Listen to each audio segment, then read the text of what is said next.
లేవియా ఖండము 6వ అధ్యాయము 12 వచనం.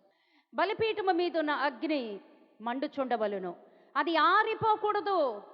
ప్రతి ఉదయమున యాజకుడు దాని మీద కట్టెలు వేసి దాని మీద దహన బలి ద్రవ్యమును ఉంచి సమాధాన బలియగు పశువు క్రొవ్వును దహించవలెను. బలిపీఠము మీద ఉన్న అగ్ని నిత్యము మండుచుండవలెను, అది ఆరిపోకూడదు. చప్పట్ల కొట్టి దేవునికి స్తోత్రాలు చెల్లించుకుందాం. హల్లెలూయా, హల్లెలూయా, హల్లెలూయా. దేవుడు అంటున్నాడు కదా, నువ్వు నిత్యము మండుతుండాలి, నీలోని మంట ఆరిపోకూడదు. ఉదయం వెలిగింది కదా, సాయంత్రం ఆరిపోయినా పర్వాలేదని అక్కడ రాయబడి ఉందా అండి? ఉదయం ప్రార్థన ఉంది కదా, సరిపెట్టుకో, సాయంత్రం వెలుగు, ఉదయం ఆరిపోని ఉందా అండి? రాత్రి పగలు కూడా వెలుగుతూనే ఉండాలండి. ఆ బలిపీఠము మీద ఉన్నటువంటి అగ్ని ఆరిపోకూడదు అంటే ఆ పశుమాంసము కాలుతూనే ఉండాలి.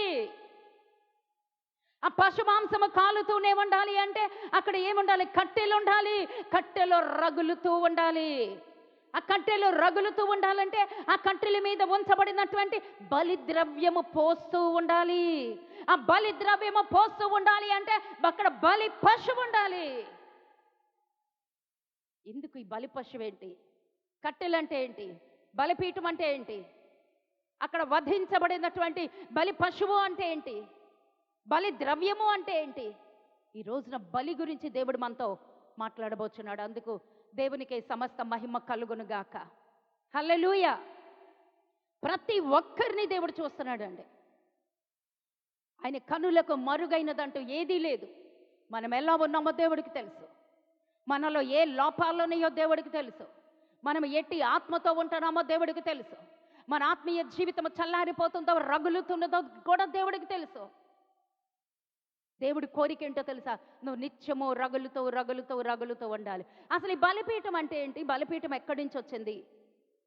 ఈ బలిపీఠం ఎక్కడి నుంచి వచ్చిందంటే నోవాహు గారు కట్టారు, అబ్రహాం గారు కట్టారు. అలాగా ఇంచుమించు చూసుకుంటే ఎంతమంది తెలుసండి? 20 మంది బలిపీఠాలు కట్టారండి. 20 మంది దేవుని భక్తులు బలిపీఠాలు కట్టడం ప్రారంభించారు. ఆ 20 మందిలో ఎక్కువ బలిపీఠాలు కట్టినటువంటి వ్యక్తి ఎవరో తెలుసండి? ఎవరమ్మా? ఎక్కువ బలిపీఠాలు కట్టినటువంటి వ్యక్తి ఎవరు? పిల్లలు కూడా ఎవరు తిరగద్దు, కాన్సన్ట్రేషన్తో కూర్చోవాలి. దేవుడు మీతో మాట్లాడుతున్నాడు. ఈ రోజున రగిలించబోతున్నాడు, ఈ రోజున వెలిగించబోతున్నాడు. ప్రతి ఒక్క బిడ్డని మండుచున్నటువంటి అగ్ని జ్వాలలా నింపడానికి దేవుడు ఇష్టపడుతున్నాడు. దేవుడికి స్తోత్రం కలుగును గాక. హల్లెలూయా, హల్లెలూయా. దేవుడు సెలవిస్తున్నటువంటి మాట ఏంటో తెలుసా? చిన్న పెద్ద ముసల ముత్తక తేడా లేదండి. ప్రతి ఒక్కరూ దేవుడు కావాలి. ఆ రక్షించబడినటువంటి వ్యక్తి రగులుతూ ఉండాలి, మండుతూ ఉండాలి, ఒక జ్యోతి వలె ఉండాలి, దేవుడి కొరకు వాడబడుతూ ఉండాలి. దేవుడి కొరకు మండుచున్నటువంటి హృదయాలు కావాలి. అందుకు దేవునికి సమస్త మహిమ కలుగును గాక. హల్లెలూయా. ఆ బలిపీఠము దేనికి సాదృశ్యమో తెలుసండి? బలిపీఠము అంటే భూలోకములో ఉన్నటువంటి మానవుడు పరలోకంలో ఉన్నటువంటి దేవునితో మాట్లాడడానికి సాదృశ్యమైనటువంటిదండి బలిపీఠం. ఆ బలిపీఠాలు 3 రకాలుగా ఉంటాయండి. ఆ బలిపీఠాలు 3 రకాలుగా ఉంటాయి. ఒకటి ఎలా ఉంటుందో తెలుసండి? మట్టితో కట్టినటువంటి బలిపీఠం. 2 రాళ్లతో మలచబడినటువంటి బలిపీఠం. 3 బంగారపు బలిపీఠం. మ్యాక్సిమం చాలామంది రాళ్లతో మలిచినటువంటి రాళ్లతో కట్టినటువంటి బలిపీఠాలు వాడేవారు. అబ్రహాం గారు బలిపీఠం ఆ యొక్క రాళ్లతో మలిచినటువంటి రాయి చెక్కకూడదు, రాయికి ఇనుము తగలకూడదు. ఒకప్పుడు బల్లారాధన కార్యక్రమంలో ఆ బలిపీఠం గురించి చూసాం. ఇనప వస్తువు తగలకూడదు. చాలా ఇనుము అంటే ఏంటో మనం చూసాం. ఇనుము తగిలితే అపవిత్రం బలిపీఠం. ఈ రోజున అపవిత్రం గురించి మాట్లాడుతున్నాడండి దేవుడు. ఈరోజు ఏం నిర్ణయించుకున్నాడో నాకు తెలుసు. దేవుడు ఏం మాట్లాడాడో తెలుసు. ఏం సిద్ధపరిచాడో నాకు తెలుసు. ఏం కోరుకుంటున్నాడో తెలుసు. ఏం హెచ్చరించడానికి వచ్చాడో కూడా నాకు తెలుసు.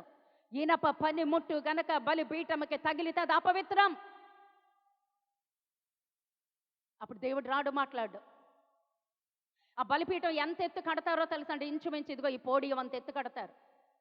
ఈ పోడియం అంత ఎత్తు, వెడల్పు, పొడవు ఎన్ని పెట్టి రాళ్లతో కట్టి ఆ రాళ్ల మీద కట్టెలు వేసి ఆ కట్టెల మీద ఆ యొక్క బలి పశువు పెట్టి బలి పశువు మీద ఏం చేస్తారండి?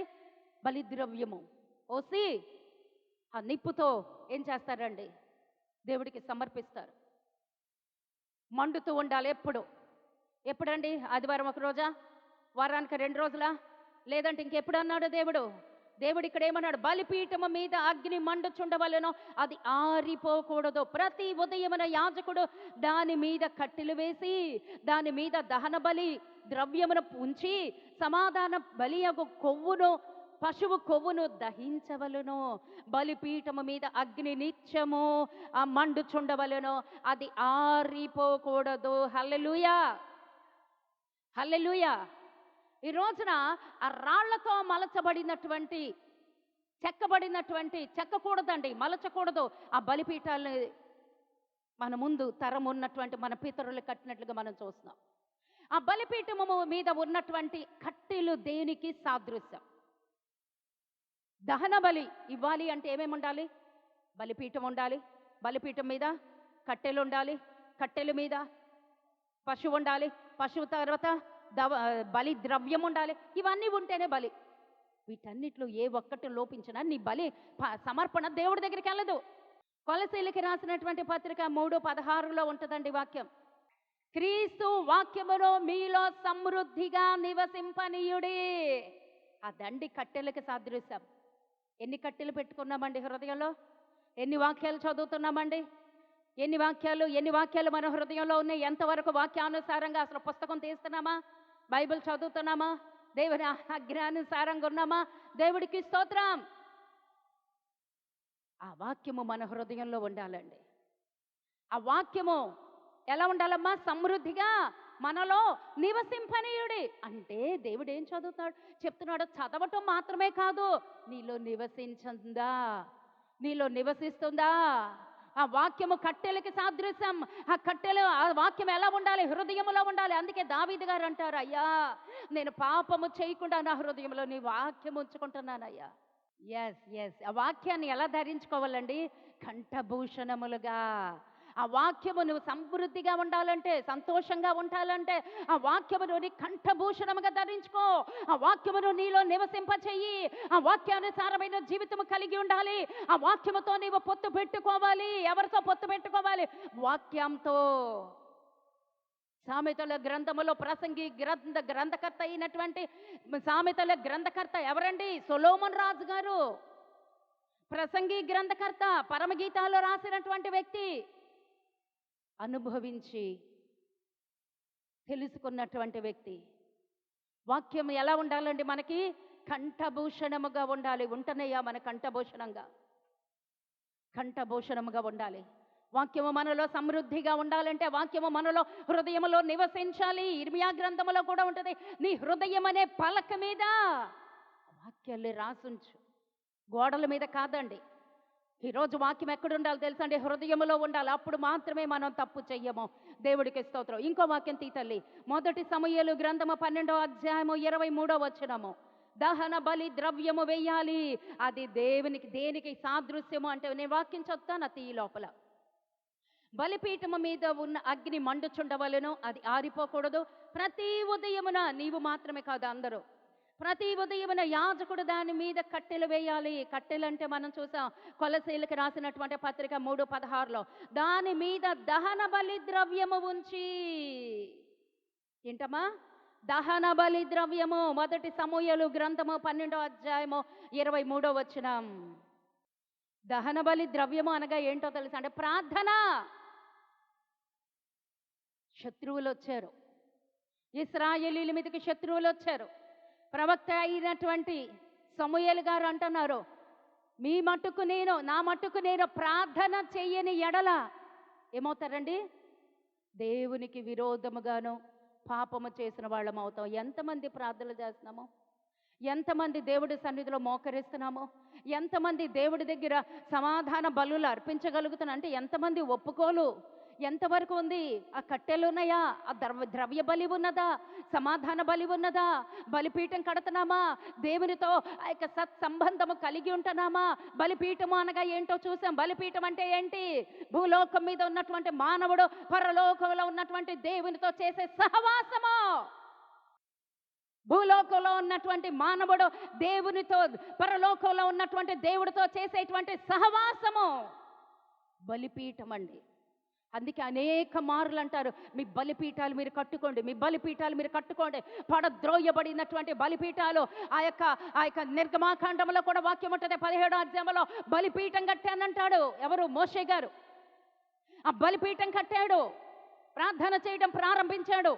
1వ రాజుల గ్రంథంలో కూడా 18వ అధ్యాయంలో కూడా ఆ యొక్క ఏలియా గారు బలిపీఠం కట్టాడు. పడద్రోయబడినటువంటి బలిపీఠము. ఈ రోజున మన బలిపీఠము కట్టబడిందా? పడద్రోయబడి ఉన్నదా?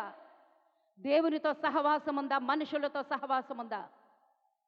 ఎలా ఉంటుంది మన ఆత్మీయ జీవితం? ఎవ్వరూ చెప్పక్కర్లేదండి. ఇక్కడ ఉన్నటువంటి ఈ యొక్క వాక్యం లేవియా కాండం 6వ అధ్యాయం 12వ వచనం 13వ వచనంలో నువ్వు ఉన్నావా లేదా చూసుకో. అప్పుడు నీ దీపం మండుతుందా, నీ ఆత్మీయ దీపము ఆరిపోయిందా తెలిసిపోద్దండి. మనం మండుతున్నామో ఆరిపోయామో మనం చెప్పక్కర్లా. క్వశ్చన్ ఇక్కడే ఉంది, ఆన్సర్ ఇక్కడే ఉంది, అర్థం ఇక్కడే ఉంది. ఆ అర్థంలో చూసుకోవచ్చండి. మనం బలిపీఠం ఉండాలి. దేవుడితో సహవాసము చేయటానికి కొంత సమయము కేటాయించబడాలి. ఒంటరిగా అబ్రహాము గారికి చెప్పాడు దేవుడు, అబ్రహామా నీ ఏకైక కుమారుణ్ణి. 2వ కుమారుడు దేవుడి దృష్టిలోకి రాలేదు, ఇష్మాయేలు, హాగరు సంతానం. నీకేకైక కుమారుణ్ణి 3 దినములంత ప్రయాణం చేసి ఆ పర్వతం మీద నాకు దహన బలిగా అర్పించే. వెనుతిరగలేదండి, వెనుతిరగలేదు, బయలుదేరిపోయాడు. వెనుతిరగలేదు, బయలుదేరిపోయాడు. ఆ బిడ్డను పట్టుకున్నాడు, ఆ బిడ్డను పట్టుకున్నాడు, కట్టెలు పట్టుకున్నాడు. ఇంకేమున్నాయి అతని దగ్గర? కత్తి పట్టుకున్నాడు. పనివారిని కిందే ఉంచేశాడు. మేము వెళ్ళి బలి అర్పించేసి వస్తాం. బలి పశువు మాత్రం లేదు, కట్టెలున్నాయి. ఆ బిడ్డ అడుగుతున్నాడు, తండ్రి కట్టెలున్నాయి, కత్తి ఉంది, కానీ నిప్పు ఉంది, కానీ బలి పశువేదయ్యా? అయ్యో తండ్రి మర్చిపోయాడు ఆ బలి పశువుని. అబ్రహాం గారు మర్చిపోయినట్టున్నారమ్మా కదా, అబ్రహాం గారు మర్చిపోయినట్టున్నారు. లేదండి, ఆయనకి తెలుసు. దేవుడు కోరుకున్న ఆ బలి పశువేంటో దేవుడికి తెలుసు, అబ్రహాం గారికి తెలుసు, కానీ నీకే తెలియట్లా. దేవుడు కోరుకున్నటువంటి ఆ బలి పశువు. దేవుడు ఈ రోజున ఏం మాట్లాడుతున్నాడో అర్థమవుతుందా? ఇస్సాకుకి తెలియట్లేదండి, అలాగే ఈరోజు నీకు తెలియట్లా. ఈరోజు నీకు తెలియట్లా బలి పశువు ఎవరో, ఆ బలి అంటే ఏంటో తెలియట్లా, ఆ బలి పశువు అంటే ఏంటో తెలియట్లా, వధించబడటం అంటే ఏంటో తెలియట్లా, ఆ దేవుడి సంతోషపెట్టడం అంటే ఏంటో బలి చావాలి. చస్తున్నామా? ఎంతవరకు చస్తున్నాం మనం? అబ్రహాం గారి చేతిలో కట్టెలు ఉన్నాయి, కత్తి ఉన్నది, వధించడానికి కత్తి ఉన్నది, నిప్పు ఉన్నది, అన్నీ ఉన్నాయి. బలి పశువు మాత్రం లేదండి, బలి పశువు మాత్రం లేదు. ఇస్సాకుకి అనుమానం వచ్చింది, నాయనా ఏంటి నాయన బలి పశువును మర్చిపోడండి అబ్రహాము, మర్చిపోడు అబ్రహాము. కోరింది అతన్నే, తన బిడ్డనే, ఏకైక కుమారుణ్ణే నువ్వు తీసుకొచ్చాము. ఆ పర్వతం మీద, ఏ పర్వతమో చెప్పలేదు. దేవుడు ఏం చెప్తున్నాడో వినాలి.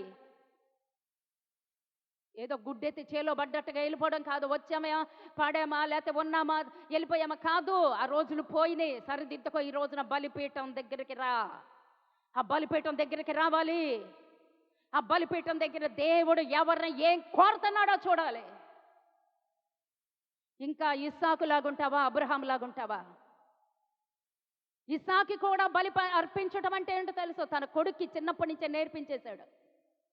అందుకే అడగగలిగాడు, మన బిడ్డలకి అలా నేర్పిస్తున్నామా? వాక్యం నేర్పిస్తున్నామా? ప్రార్థన నేర్పిస్తున్నామా? దేవుడి సన్నిధికి పరుగులు ఎత్తడం. పరిగెత్తండి.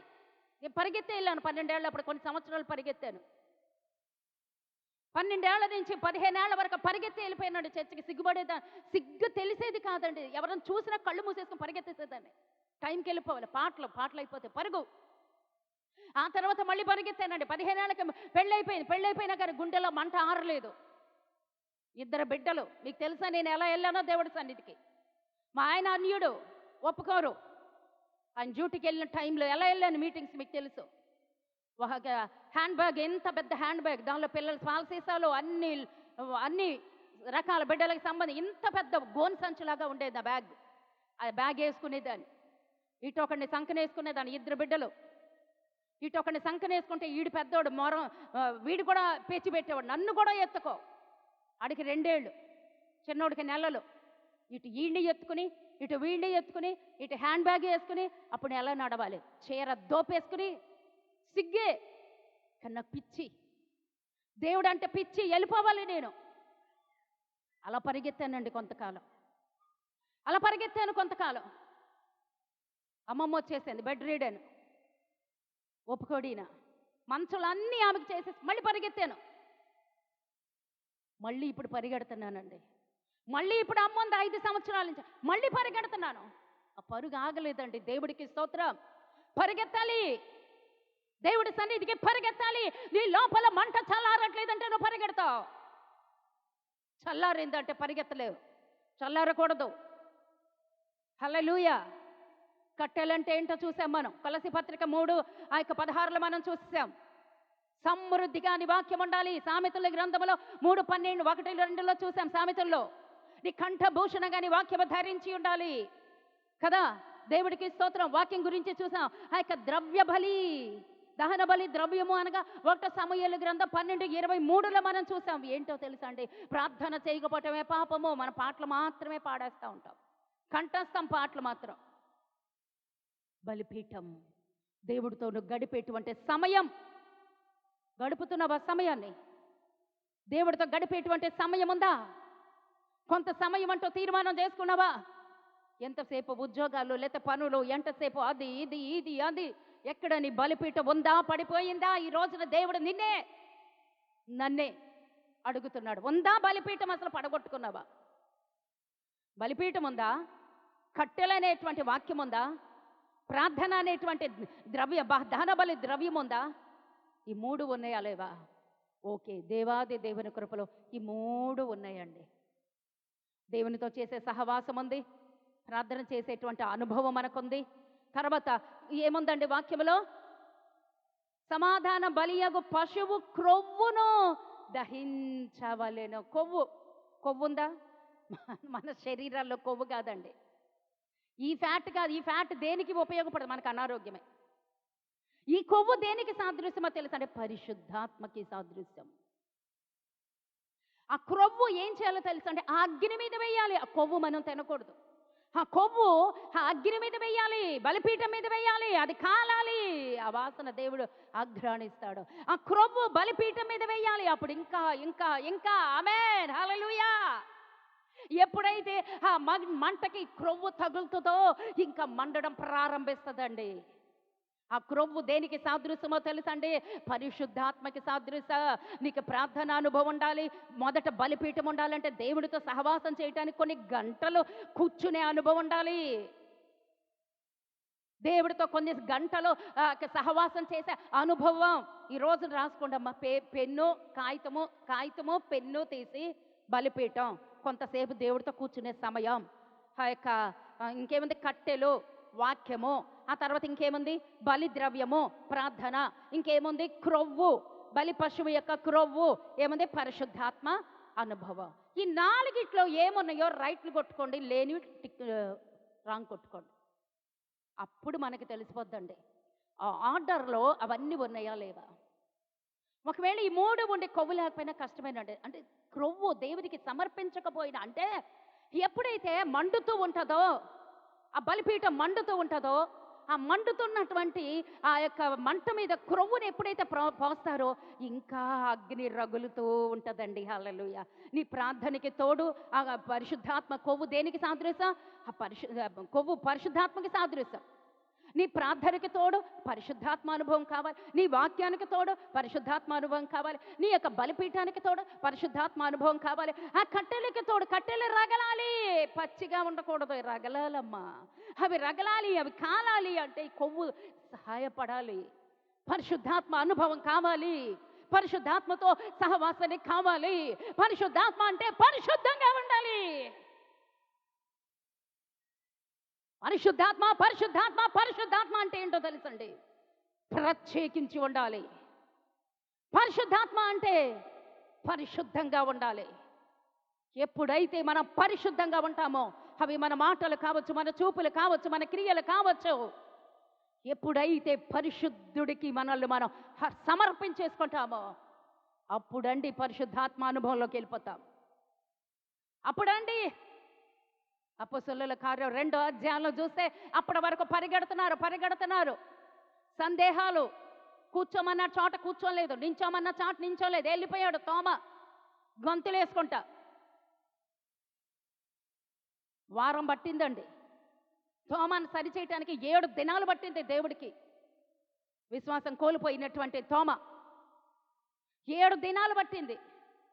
మొదట వచ్చాడు, మీకు సమాధానం కలుగునుగాక, గాయాలు చూపించాడు. ఆ రోజు తోమ లేడు. కారణం, తిరుగుతున్నాడు.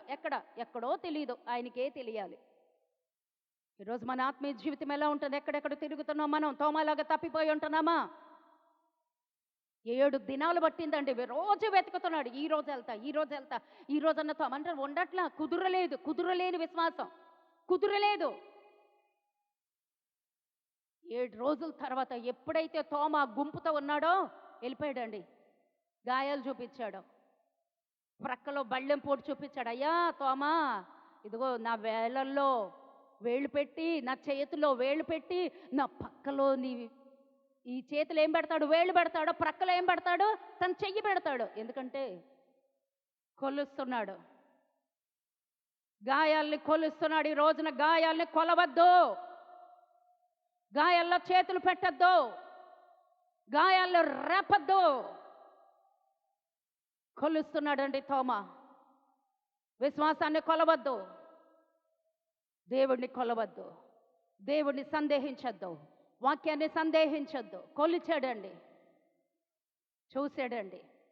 కొలిచినాక చూశాడండి, తప్పిపోయాడండి తోమ. దేవుడు అంటున్నాడు, తోమా, చూసి నమ్మిన వారి కంటే చూడక నమ్మిన వారు ధన్యులు. మీకు తెలుసా తోమ మరణం ఎలా అయింది? ఇప్పుడు చెప్దాం. తోమాకి మరణం ఎలా వచ్చింది? కేరళలో బళ్ళాలతో పొడవబడి పొడిచి ఏం పెట్టాడండి? బళ్ళెం ఎక్కడైతే ఉందో ఆ బళ్ళెం పోటులో నా చెయ్యి పెట్టి కొలుస్తా.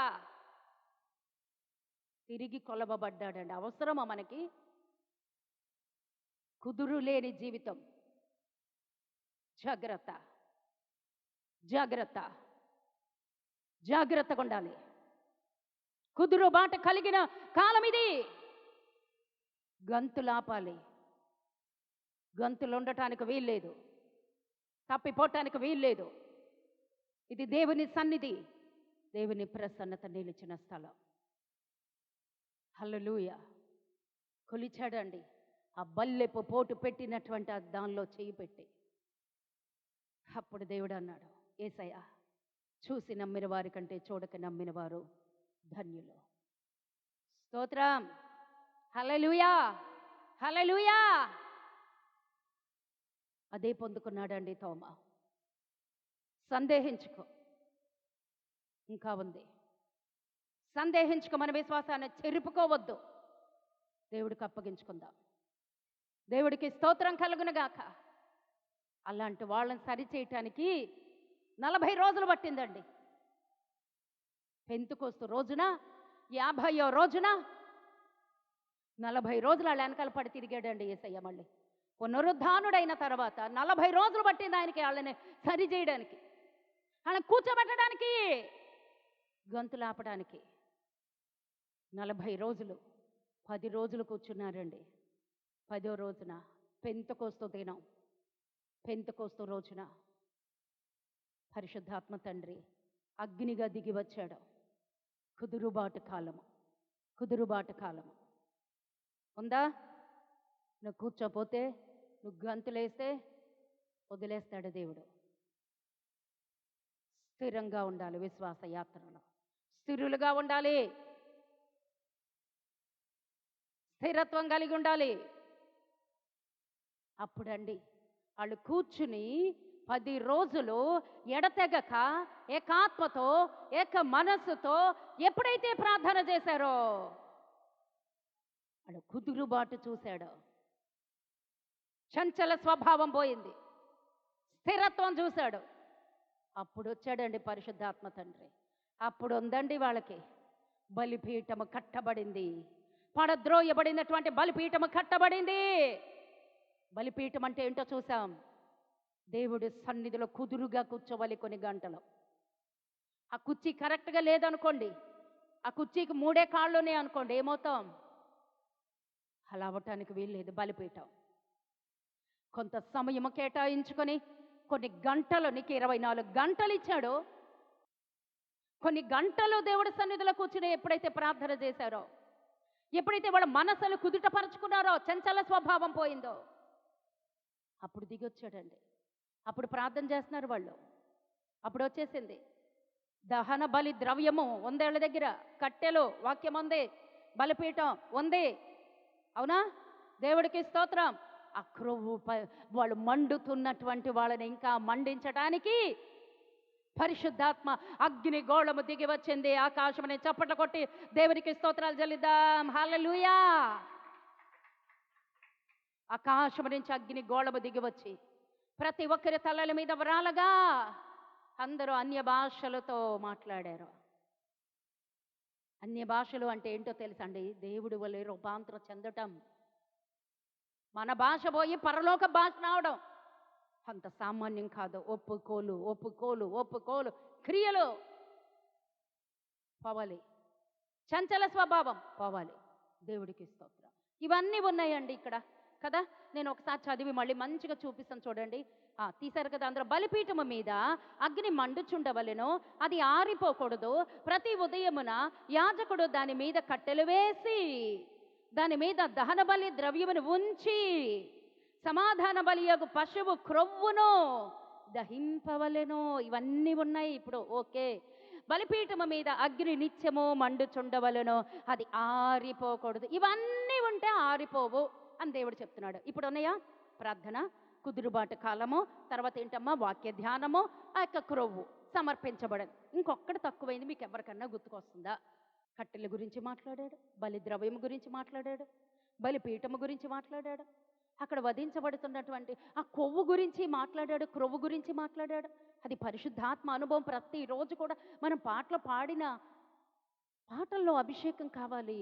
ఆరాధన చేసిన ఆరాధనలో అభిషేకం ఉండాలి. ఇప్పుడు నీ వాక్యం చెప్తుంటే మీకు అర్థమైపోద్ది అభిషేకం ఉందా లేదా అని. మీకు అర్థమైపోద్ది కదమ్మా. అంతే. పాటలు కూడా అంతే, అలాగే పాడాలి, ఆత్మతో పాడాలి. ఆరాధన కూడా అంతే. నువ్వు ఆత్మతో ఎప్పుడైతే ఆరాధిస్తావో ఆత్మ, దేవుడైనటువంటి ఆత్మ, పరిశుద్ధాత్మ తండ్రి మనల్ని సమీపిస్తాడు. అలా సమీపించాలి అంటే నువ్వు ఆత్మకి, నీ లోపల ఆత్మకి స్థానం ఇవ్వాలి. ఓకే, అదంతా వదిలేద్దాం. ఇప్పుడు బలి పశువు గుర్తించారు కదా. బలి పశువు గురించి ఇప్పుడు మాట్లాడబోతున్నాడండి. మొదటి రాజుల గ్రంథము 18వ అధ్యాయము 32వ వచనము. ఆ రాళ్ల చేత యెహోవా నామమున బలిపీఠము కట్టించి దాని చుట్టూత 2 మానికల గింజలు పట్టునంత లోతుగా కందకం ఒకటి త్రవ్వించి కట్టెలను క్రమముగా పేర్చి ఎద్దును తొనకలుగా కోసి కట్టెల మీద ఉంచి జనులు చూచుచుండగా మీరు 4 తొట్ల నిండా నీళ్లు నింపి దహనబలి పశుమాంసము మీదను కట్టెల మీదను పోయుడని చెప్పాను. అంతవరకే. దానిలో మీకేమన్నా అర్థమైందా? ఓకే, నేను చెప్తాను. కందకములు. ఓకే, కందకములు దాకెళ్ళదు. ఈ రోజున పశువే, బలి పశువు. ఓకే. ప్రార్థన కోసం విన్నాం, వాక్యం కోసం విన్నాం, పరిశుద్ధాత్మ అనుభవం కోసం విన్నాం, బలిపీఠం కోసం విన్నాం. ఇవన్నీ ఉండి బలి పశువు లేకపోతే ఆ సమర్పణ దేవునికి అంగీకృతం కాదు. ఓకే, అది తెలిసిపోయింది. తెచ్చేసాం, బలి పశువుని తెచ్చేసాం. ఆ బలి పశువు ఏంటమ్మా? ఆ బలి పశువు ఏంటి? ఆ బలి పశువు పేరేంటి? ఆ బలి పశువు పేరేంటి? ఎద్దు. బలి పశువు ఏంటో తెలుసండి? ఎద్దు. ఒక బలమైనటువంటిది, ఒక బలమైనటువంటి శరీరం, ఒక బలమైనటువంటి శరీర దారుఢ్యం కలిగినటువంటిది ఎద్దును దేవునికి సమర్పించాలి. ఒక శ్రేష్టమైనది దేవునికి సమర్పించాలి. ఆ ఎద్దును తీసుకొచ్చేసి ఆ బలిపీఠం మీద పెట్టేసి అదేమవుతుందండి? ఎద్దుకి పొగరెక్కువ, బలం ఎక్కువ. అదేం చేస్తుంది? బలిపీఠాన్ని దాని కొమ్ములతో బలిపీఠాన్ని కదిపేస్తుందండి. దాని కొమ్ములతో బలిపీఠాన్ని పడదొరసేస్తుంది. ఆ బలిపీఠము కాపాడబడాలి అంటే, ఆ బలిపీఠము మీద ఉంచినటువంటి ఆ బలి దేవుడికి సమర్పించబడాలి అంటే, ఆ ఎద్దును తునకలు తునకలుగా, మొక్కలు మొక్కలుగా నరకాలి. ఆ ఎద్దు సమర్పించబడాలి అంటే, ఆ సమర్పణ దేవుడికి అంగీకృతంగా ఉండాలంటే, ఎద్దును ముక్కలు ముక్కలు చేయాలండి ముందు. ఆ ఎద్దుని ముక్కలు ముక్కలుగా కోసేయాలి. ఆ ఎద్దు ముందుగా చావాలి. ఆ ఎద్దు ముందుగా చావాలి. ఈరోజు దేవుడు తీసుకున్న వాక్యం ఇదే. దేవుడు సెలవిచ్చిన వాక్యం ఇదే. ఎద్దు ఎద్దులాగా ఉంటే సమర్పణకి సరిపడదు. ఎద్దు కొమ్ములతో బలిపీఠాన్ని పొడి చేస్తుంది, కాళ్లతో తన్నేస్తుంది, బలిపీఠం పడిపోతుంది. దేవుడికి అంగీకారం కాదు. ఆ బలి దేవుడు అంగీకరించడు. ఆ బలి దేవుడు అంగీకరించాలి అంటే, ఆ సమర్పణ అంగీకరించబడాలి అంటే, ఆ ఎద్దు తునకలు తునకలుగా బలిపీఠం మీద పెట్టబడక ముందే నరకబడాలండి. హల్లెలూయా. ఎవరా ఎద్దు? ఎవరా ఎద్దు? మనమే. ఆ బలి పశువు ఎవరు? దేవుడు అంగీకరిస్తున్న బలిపీఠం మీద పెట్టబడినటువంటి ఆ బలి పశువు ఎవరు? నువ్వే, నేనే. నిన్ను అంగీకరిస్తున్నాడా దేవుడు? కొమ్ములు జాడిస్తున్నామా? విదిలిస్తున్నామా? కొమ్ములు తిరగబడుతున్నామా? ఒక మొండి హృదయముతో ఆ ఎద్దు లోపలికి రావటానికి వీల్లేదు. కొమ్ములతో బలిపీఠం దగ్గరికి రావటానికి వీల్లేదు. బలిపీఠం అంటే ఈ పులిపీఠం మాత్రమే, ఇది మాత్రమే అనుకున్నారా? దేవుడు మందిరం. దేవుడు మందిరంలోనికి అడుగు పెట్టాలి అంటే మా అడుగు పెట్టక మునిపే చచ్చిన అనుభవంతో ఉండాలండి. మనల్ని దేవుడు అంగీకరించాలి అంటే చచ్చిన అనుభవం ఉండాలి. ఉందా అలాంటి చచ్చిన అనుభవం మనకి? మన ఎద్దులాగా దేవుడు మందిరానికి వచ్చేస్తే దేవుడు మనల్ని అంగీకరించడా మనల్ని? మన బలిపీఠం కాపాడబడుతుందా? జీవము గల దేవుని సంఘము కాపాడబడాలి అంటే, ఆ జీవము గల దేవుని సంఘములోనికి సమర్పణగా బలి పశువుగా మనం రావాలి అంటే కొమ్ములు విదిలిస్తున్నామేమో. తిరుగుబాటు స్వభావం అంగీకరించడు నిన్ను. చంచల స్వభావం అంగీకరించడు. కాళ్లతో తలతో విదిలించే స్వభావం అంగీకరించడు ఆ బలి పశువు. ఆ సమర్పణ దేవుడు అంగీకరించడు. నరకబడాలి. నరకబడాలి అంటే దేంతో నరుకుతారు? అబ్రహాం చేతిలో ఏముంది? కత్తి ఉంది. కత్తి దేనికి సాదృశ్యం? రెండంచెల వాడి అయినటువంటి వాక్యమా ఖడ్గం. యాజకుడు ఆ ఖడ్గముతో ఆ యొక్క ఎద్దుని నరుకుతున్నప్పుడు విదిలించకూడదు. ఇది నాకే, ఇది నాకే. నన్ను దేవుడు అంగీకరించాలి. అంగీకరిస్తున్నాడా నిన్ను? మన మాటలు ఎలా ఉన్నాయి? పద్ధతులు ఎలా ఉన్నాయి? క్రియలు ఎలా ఉన్నాయి? అడుగులు ఎలా ఉన్నాయి? దేవుడు నాతో చాలా స్పష్టంగా రాత్రి మాట్లాడారు. తునకలు చేయి, నరికి. వాక్యం అనేటువంటి ఖడ్గముతో నరకబడాలండి. ఆ యాజకుడు వాక్యం అనేటువంటి ఆ ఖడ్గముతో నరుకుతున్నప్పుడు మొండితనం అనేటువంటి, మూర్ఖత్వం అనేటువంటిది ఒక పశువులాగా ఉన్న మన హృదయము నరకబడుతున్నప్పుడు లోబడిపోవాలి. కొమ్ములు విదిలిస్తే తీసేస్తాడు దేవుడు నిన్ను అక్కడి నుంచి. కాళ్లతో తంతే బలిపీఠం పడిపోద్ది అక్కడి నుంచి. ఇక్కడ నిలబడ్డ నన్ను నమ్మి దేవుడు నాకు ఈ మందిరాన్ని ఇచ్చాడు. నన్ను ఒక తల్లిగా చూడద్దు, ఒక సహోదరిగా కూడా చూడద్దు. దేవుని సేవకురాలుగా మాత్రమే చూద్దాం. ఎందుకంటే నా హృదయం పూర్తిగా దేవుడికి సమర్పించేసుకున్నాను. లోబడిపోయాను, సరెండర్ అయిపోయాను. ఈ రోజున అందరినీ లెక్క అడుగుతున్నాడు. తోమా కొలిచాడు, బళ్ళెపు పోటులో చెయ్యి పెట్టి మళ్ళీ గాయం చేశాడు ఏసైకి. నువ్వు వదిలేసిన కక్కుర్తి జీవితం చూడటానికి కూడా ఒప్పుకోవద్దు, ధ్యానించటానికి ఒప్పుకోవద్దు, ఆలోచించటానికి ఒప్పుకోవద్దు. తీసేస్తాడు అక్కడి నుంచి. Be careful. దేవుడి సన్నిధి అంటే దేవుడి సన్నిధి. అగ్నితో ఆటలాడద్దు. అగ్ని స్తంభం ఇక్కడ, అగ్ని రగులుచుంది ఇక్కడ, అగ్ని రూపంగా తిరుగుతున్నాడు ఇక్కడ. పిల్ల పాప ముసల ముతక తేడా లేదు, అగ్నితో కాల్చుచున్నాడు ఇక్కడ దేవుడు. కాల్చబడాలి మన క్రియలో. బలిపీఠం మీద పెట్టబడినటువంటి బలి పశువు నువ్వే. ఈరోజు నువ్వు ఎలా ఉన్నావో చూసుకో.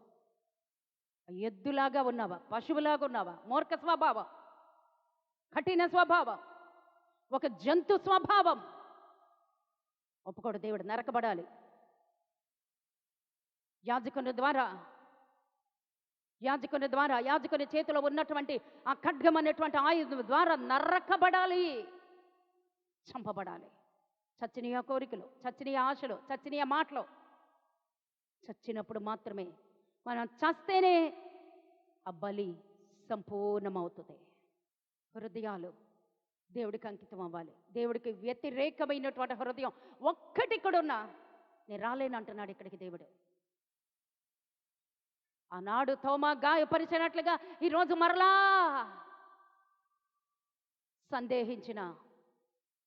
సందేహించిన గాయాలు రేపుతున్నావంటున్నాడు. జాగ్రత్త. మన క్రియలు ఎలా ఉన్నాయి, మన పద్ధతులు ఎలా ఉన్నాయి, దేవుడికి అప్పగించేసుకుందాం. దిద్దుబాటు కాలము తొనకలుగా నరకాలి యాజకుడు. దేవుడి సన్నిధిలోకి ఆ తలుపు తీసుకొని లోపలికి వస్తున్నావంటేనే మన హృదయాలు చావాలి, నరకబడాలి, చంపబడాలి. ఇంకొక విషయం చెప్పనా? ఆదికాండంలో ఉన్నాడండి. ఎవరండి? ఆదికాండంలో. ఇదే లాస్ట్ మాట. ఆదికాండం చివరిలో ఉంటుందండి, 20వ అధ్యాయం. ఆశ చదువురా, 3వ వచనం. ఆదికాండం 20 ఆదికాండం 20వ అధ్యాయం నుంచి చదువుతా. అందుకే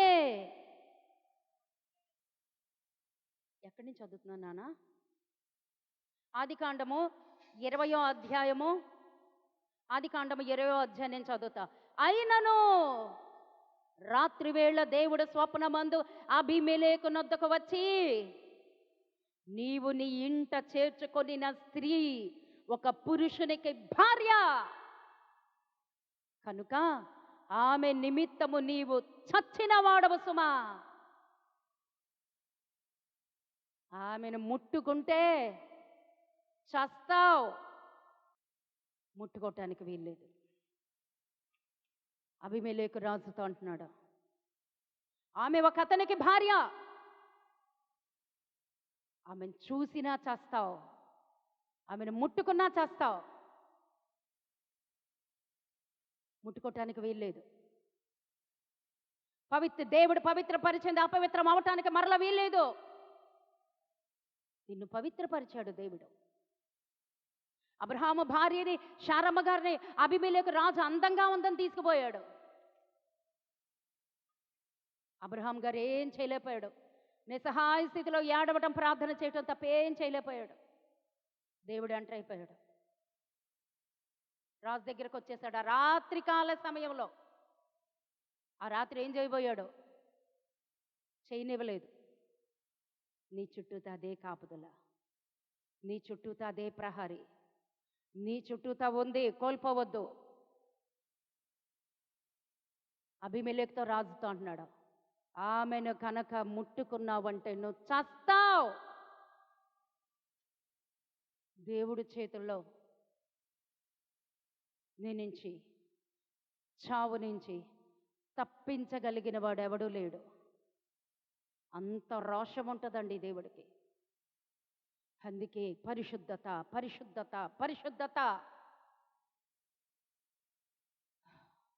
చావకూడదు. ఈరోజు చావకూడదు మనం. అలా చావకూడదు. ఇలా చావాలి. ఎలా? వాక్యం ద్వారా చావాలి.